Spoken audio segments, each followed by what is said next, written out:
एक छोटे से गांव में एक बूढ़ा सावकार रहता था। उसका नाम बंकेलाल था। बंकेलाल का काम गांव वालों को पैसे उधार देना था, परंतु वह इतना निर्दयी था कि मामूली रकम पर भी ऊंचा ब्याज वसूलता था। अगर कोई उसका कर्ज समय पर न चुका पाता तो बंकेलाल उसके खेत या घर पर कब्जा कर लेता। गांव के लोग बंकेलाल से डरते थे, परंतु कभी-कभी मजबूरी में उसके पास जाना ही पड़ता।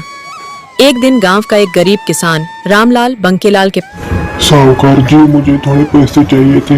आप थोड़ी सी मुझे मदद कीजिए पैसे की। मेरी सारी फसल खराब हो गई।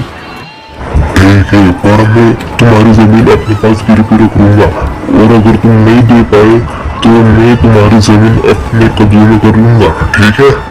लेकिन दुर्भाग्य से अगले साल फिर से उसकी फसल अच्छी नहीं हो सकी। इस बार बंकेलाल ने उसकी जमीन छीन ली और रामलाल के पास कुछ नहीं बचा। गांव वालों ने कई बार बंकेलाल से विनती की, लेकिन उसके दिल में कोई दया नहीं थी। समय बीतता गया और एक दिन गांव में एक नया साधु आया। साधु ने देखा कि लोग बंकेलाल से परेशान हैं और उससे भयभीत रहते हैं। साधु ने बंकेलाल से मिलने का निर्णय किया।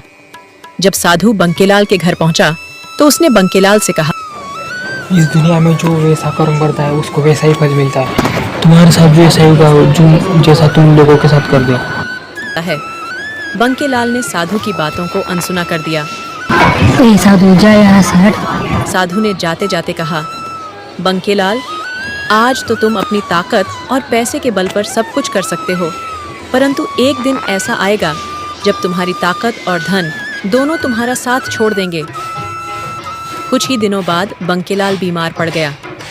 उसने बहुत इलाज करवाया, लेकिन उसकी सेहत में कोई सुधार नहीं हुआ।